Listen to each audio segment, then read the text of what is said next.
Hey, welcome to the CMO Whisper Show. I'm your host, Steve Olensky. Part marketing practitioner, part ad agency veteran, part journalist. I was a writer for Forbes for 10 years. I've had so many insightful conversations over the years with business leaders, to athletes, to celebrities, to, of course, CMOs. The only difference now is instead of sharing those insights through written form, I'm doing it this way. My guest this week is Bill Harper, a guy who's been building brands longer than most people have been talking about branding. He's the CEO. By the way, that doesn't mean you're old, Bill. He's the CEO and Chief Creative Officer of BrandBossHQ, his fifth agency, where he helps businesses find the story that actually scales. Now, Bill's worked with more than 300 brands, helped drive over $2.5 billion, that's with a B, in new revenue, and built a playbook that small and mid-sized companies can use to punch way above their weight, the same way Fortune 1000 do. He's got the receipts, the results, and the reps, and today he's dropping the kind of brand wisdom you don't Google, you earn. Bill Harper, my friend, this is way overdue. Thank you for being on the CMO Whisper Show. I appreciate the invitation. I'm looking forward to the conversation. Thank you for having me. Absolutely. Big fan of your TikToks. Well, thank you. Big fan. You're who I want to be when I grow up. Well, I don't want to grow up. But that's the problem for most of us. I don't want to grow up either. No. And I certainly don't want to mature. But anyway, so we are recording this on what the hell day is it? August 25th. August 25th, a day that will live in obscurity. But it's also the day, as you and I were just talking off air, that yet another brand, and I love that you use the phrase confused rebrand. Yeah. You might want to trademark that one, by the way. But on this day and date, it's the Cracker Barrel. They're just the latest, and you and I both know they will not be the last. Nope. But let's talk Cracker Barrel as it's hot right now. I almost want to do word association, Bill Harper, Cracker Barrel, go. Just off a cliff.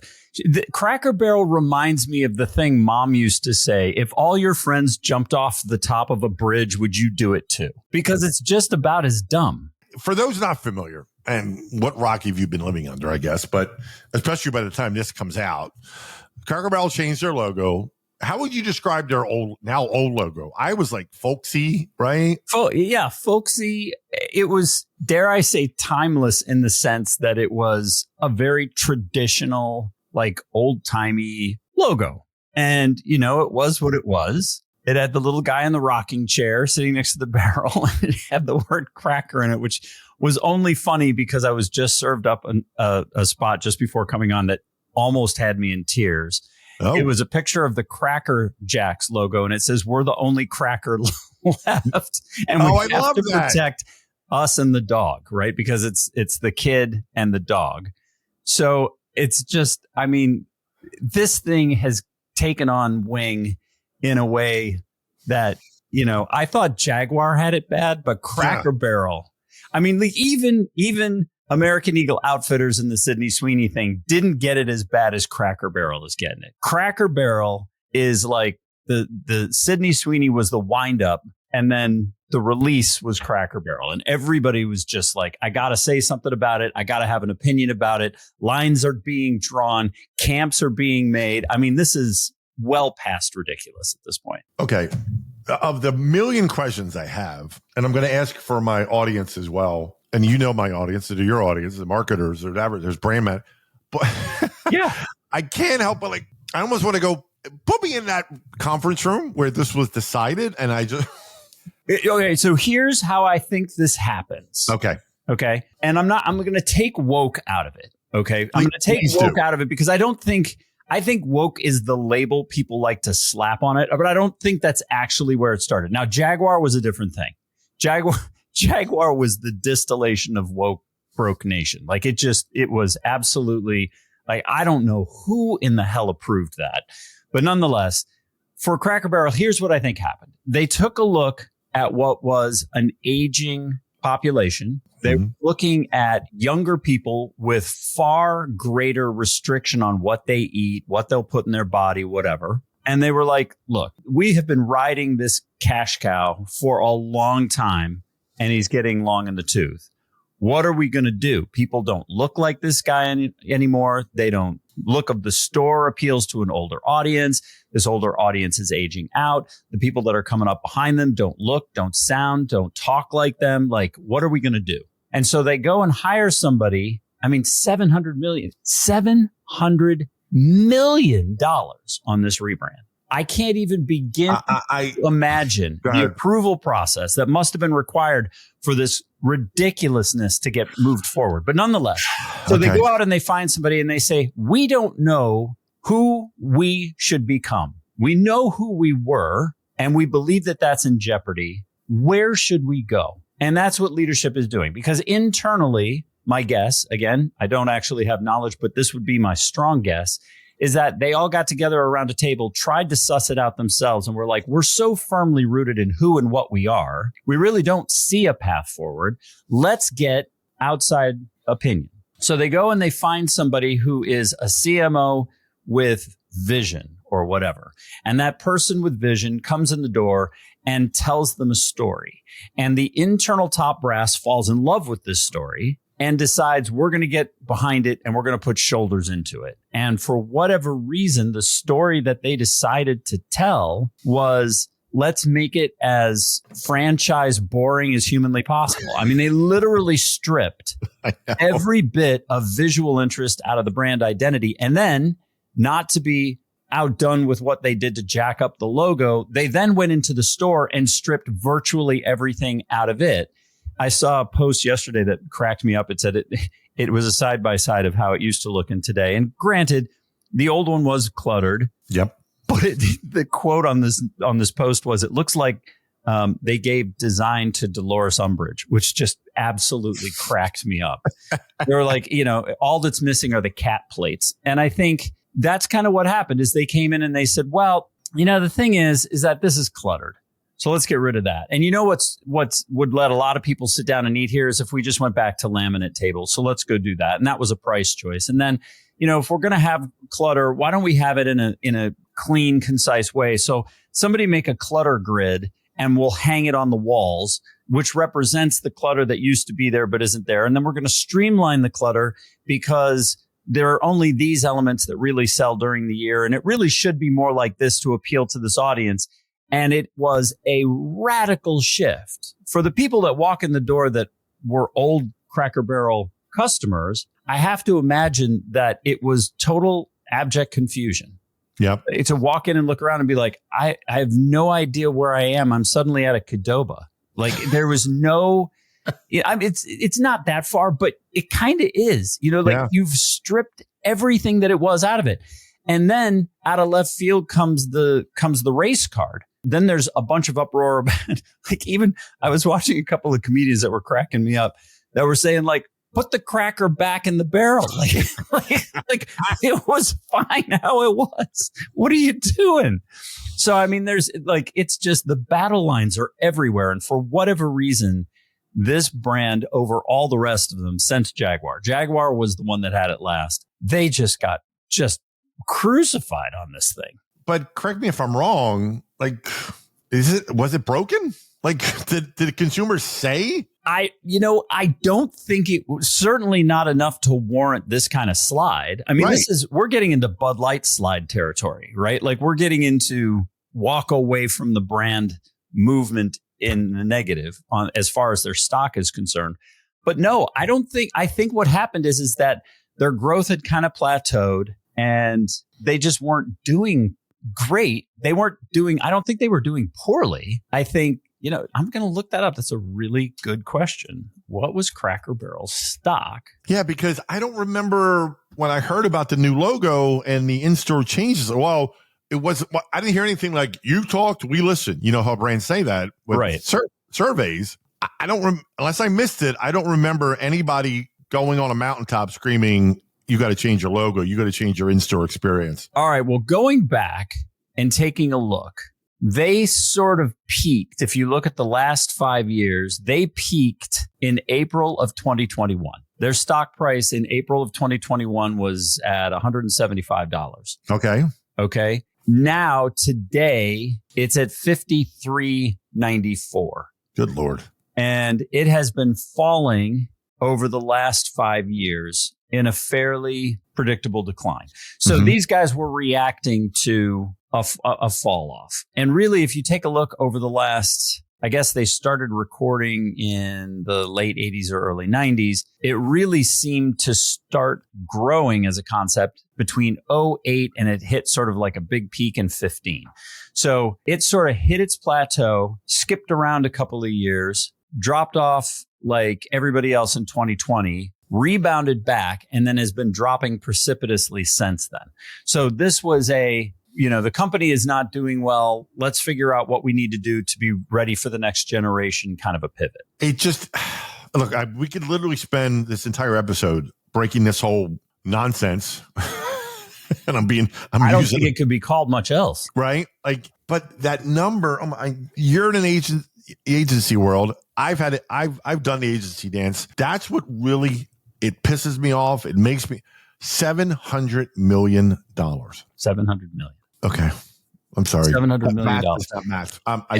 But my favorite is, she goes on, their new CEO goes online. I mean, I did a video of it with me just laughing because honestly, I couldn't come up with anything to say that was as appropriate as my just abject laughter at her being on whatever the talk show was. And they're like, this is not looking good for you. And she goes, no. Overwhelmingly, people say that they like the change. And my response was, like, what are you smoking? Like, what possible rock have you decided to camp under that you're missing out on? That clearly, I mean, this is how profound this is. It's on LinkedIn.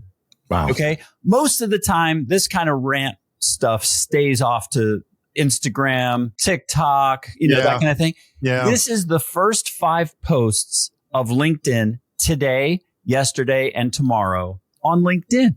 Let's do not quick. I want to do an exercise with you, if you don't mind. Nah, go right ahead. Cracker Barrel comes to you before this. Yeah. Not after, before this. Bill, our stock, look at this. Like, we're hemorrhaging. We need help. What's the first thing you do? Research. What's the first couple? Research. Yeah. First thing. You go out and you talk to people who are abject loyalists. And then you go to people who used to go there but don't anymore. And then you go and talk to people who've never even heard of it or considered it. And you get a 360-degree view of how the brand is perceived in the world today. And then you sit down with that information and you say, what thing could be done that would make us relevant again? Not what flat out abject change could we make to just show people, hey, look, it's new and it's different. But what relevance does this have? And if it is, stepping back in time, if it is, bringing back together the feeling of the family dinner, if it's like, what is the core? And then once you understand what the core is, then you build a new modern story around that core. But thou shalt not, stray from thy purpose. And this is exactly what Bud Light did. Bud Light turned their back on their base. Yep. And when that happened, the base was like, we're so pissed that you ignored us that we'll go drink your competitor. Like life and like Bud Light and Miller Lite people really are not the same people. But Bud Light pissed them off so badly that they were like, I'm going to buy blue from now on. Screw red. I'm buying blue. And they did it. Like, it wasn't just that they claimed they were going to do it, which is what brands dealt with a lot. PR prior to social media was people are outraged, but they don't really have a voice. So, the outrage lasts as long as the people's memory, and then everything goes back to normal, which is usually about a cycle. But now that's not the case. Now people realize the power that they have. And now that they have the ability to group together on social media and reinforce and legitimize the things that they think and feel, they are now able to carry that through to the bottom line. And they do. And they enjoy the fact that they can do it. I mean, this is like kids, finally getting a driver's license, right? Yeah, like exactly. The freedom is overwhelmingly exciting to them. Yeah, and but there you go. It's just because you can do something. Right. Just because you can do this. Doesn't mean it's a good idea to do it. Yeah, it just, to me, like I said, I didn't read anywhere that said, we asked 5,000 consumers and I didn't see any of that. I didn't either, nor did I hear her say that. And that was the problem, is she took the politician's answer. Right. She tried to sugarcoat it. Oh, everybody loves it. And if I say it enough, it'll become real. Honestly, I in my video, I said I give her 24 months, but I'm not sure she'll make it that long. I don't know if she's actually going to make it 2 years from this, unless they have some second act that nobody can see coming. But I've been in this business a long time, and I have a pretty good ability to see around some corners, and I can't even begin to see around this one. So if they've got some, I can't see it. You and I both have done this long enough to go, okay, I'm as open-minded as the next guy. And if you want to surprise me, go for it, but I don't see it. Yeah. But anyway, all right, I want to pivot. Yeah. Marketing. I believe you said marketing, you're a big fan of marketing should be the growth engine, not the cost center, correct? Yeah, for sure. So why do so many companies still treat it like a line item then? Oh, because of Harvard. Because of what? Harvard. Elaborate. Harvard, as Harvard goes, so do MBA programs everywhere. Harvard thinks of marketing as a joke, or at least their syllabus suggests that. And as MBA mentality, we want to focus on the important things. We want to focus on finance. We need to focus on operations. We need to focus on people. The people who buy from us, completely secondary. Mm-hmm. And it's the exact same way that VCs, private equity groups, angel investors, the whole 10%, we are going to invest a shit ton of money in 10 companies and fully expect that 9 of them are going to fail. Only an MBA would come up with this. Under no other circumstances in business, anywhere in business, would you make that kind of a bet? It's foolish to do so. Yeah. So and I don't have a beef with Harvard. I actually have a lot of respect for Harvard, but marketing is considered the redheaded stepchild. It has always been the lowercase c in the C-suite. Yep. And that is completely foolish, because if you can't tell a story that is relevant to your buying audience, then you aren't relevant. And so the whole idea that companies come out with is, I'm going to make something that's better. This notion of the better mousetrap is so firmly rooted in the belief structure of success. But take a look around you. People don't buy the best products. They buy the products they like the best. They buy the products they are most familiar with.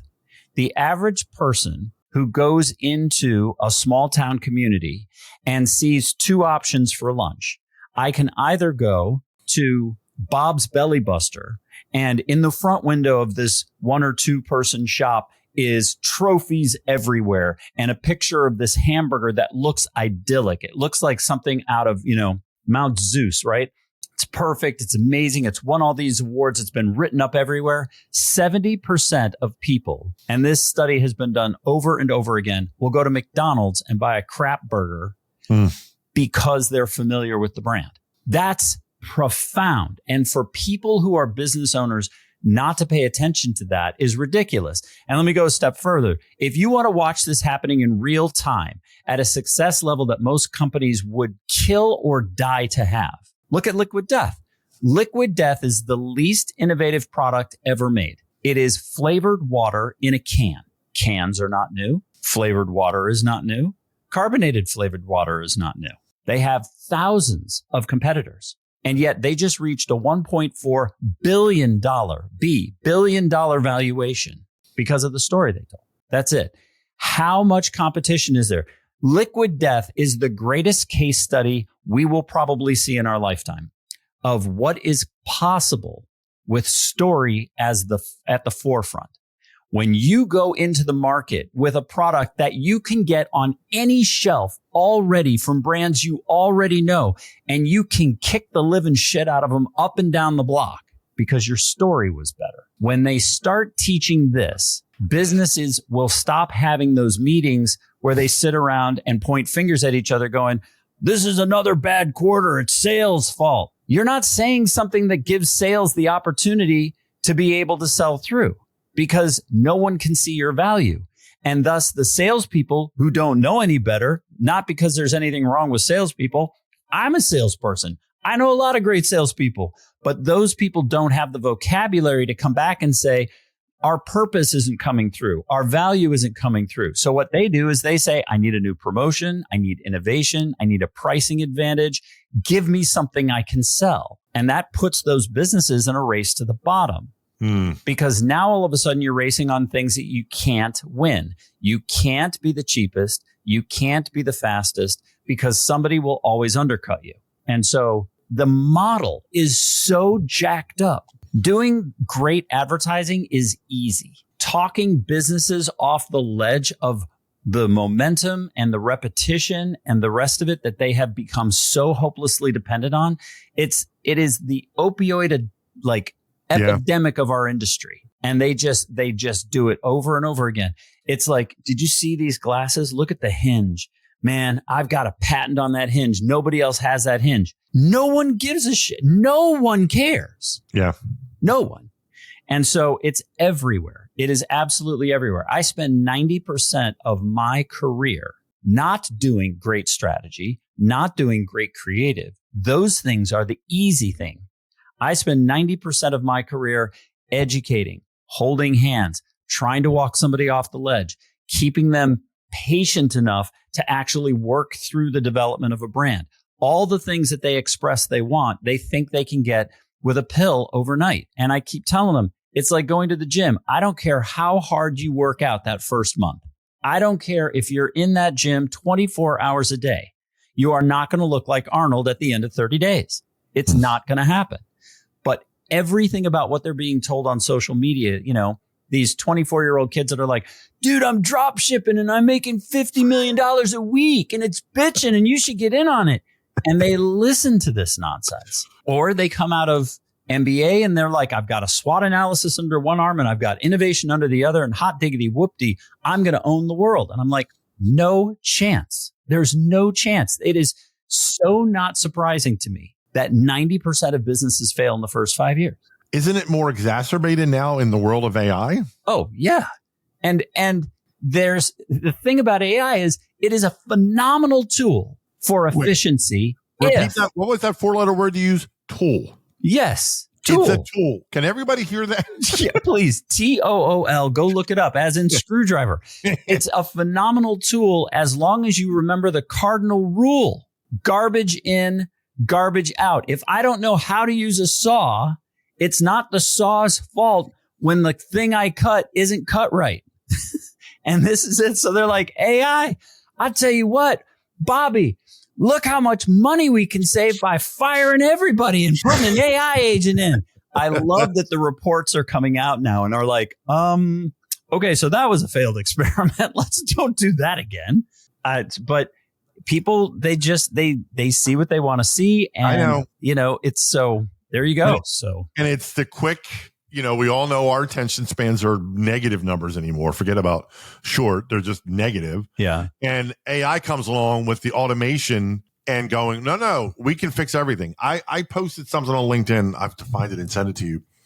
But it was a study of somebody surveyed web developers. Said 3 of the 30% said, we can do all of marketing. We don't need marketers. Yeah. We can do it. I'm like, really?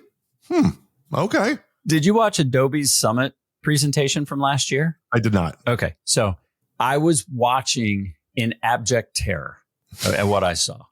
Okay. You remember the fever of the iPhone when Steve Jobs did the presentation, right? Yeah. A famous presentation. Very right? famous. Yep. Okay. So there's the frenzy level, right? Like everybody is in the thing and you could just watch their chairs vibrating and they're like, bring it on, bring it on. And so these guys come on and they say, we're going to use Pepsi to show you what the future looks like. So they walk out and they say, okay, on this side is a database that's filled with pre-approved product images. On this side is a database filled with pre-approved brand elements, logos, colors, that kind of thing. And on this side is a prompt that has been pre-approved to talk about product. Watch this. And then they hit a button and like 500 elements were spat out of the back end of this thing. Lighting wasn't right. Headlines didn't make any sense. Shit was all over the place and the room erupted.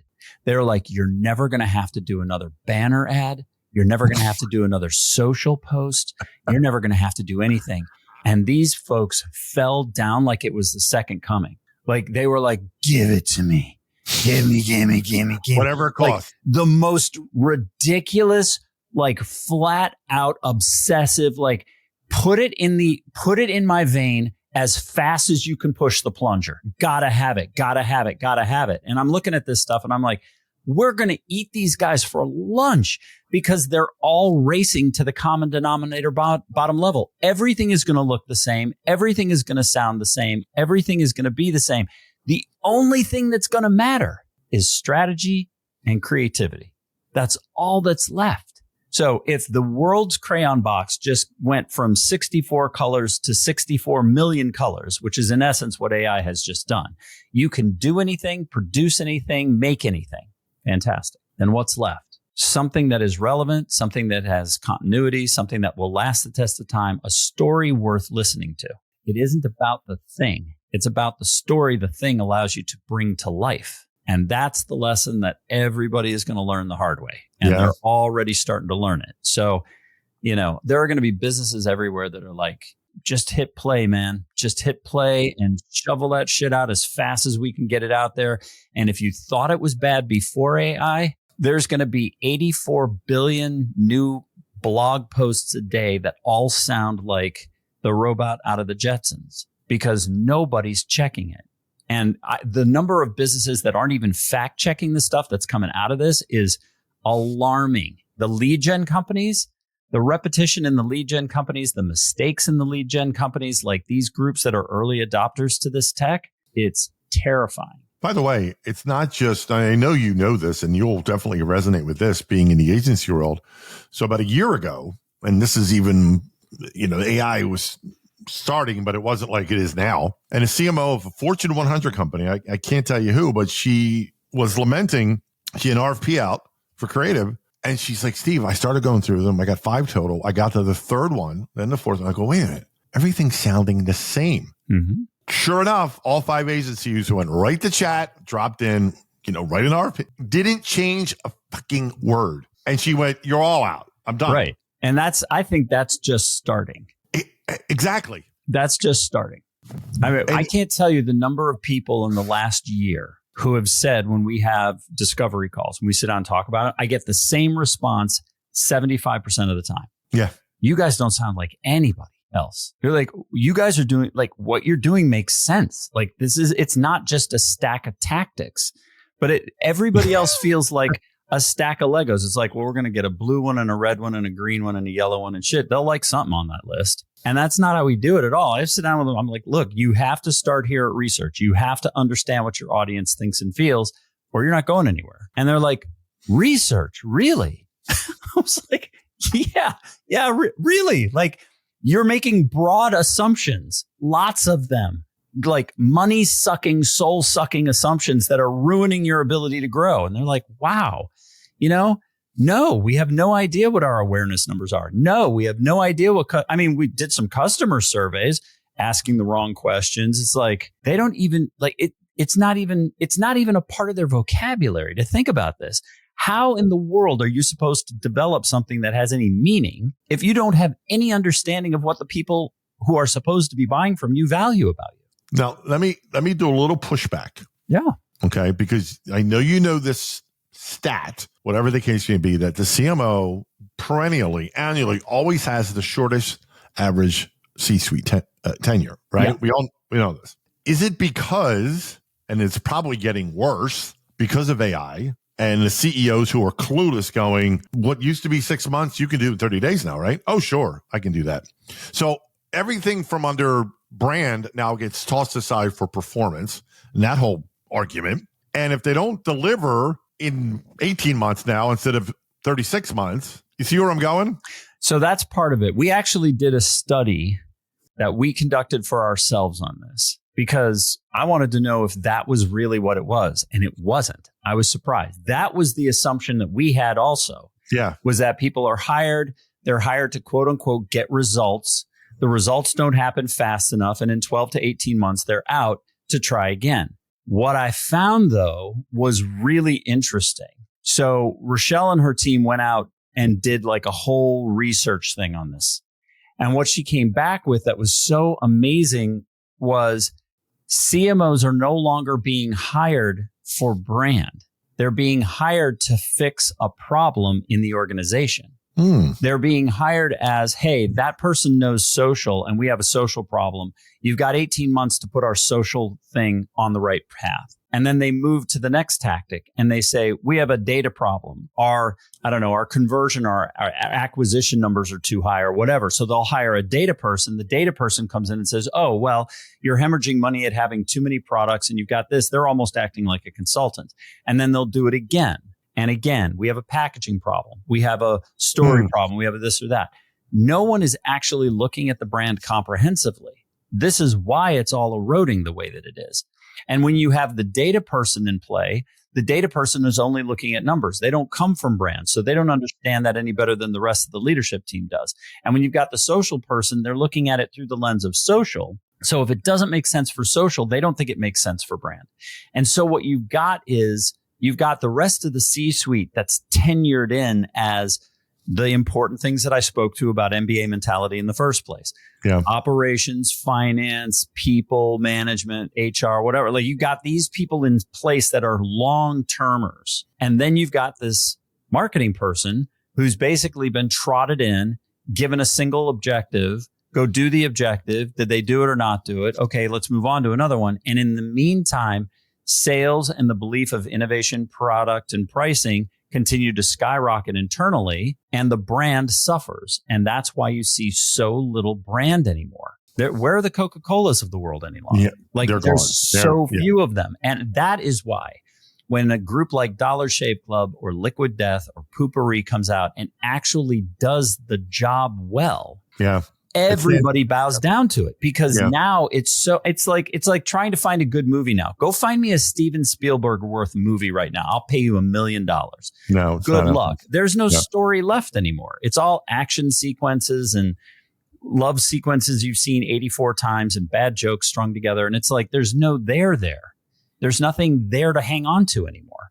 And that's exactly what's happened in marketing. It has been devalued to the point where it's looked at as a series of tactics against an execution set. It's no longer looked at as what it is, which is a reason for people to care.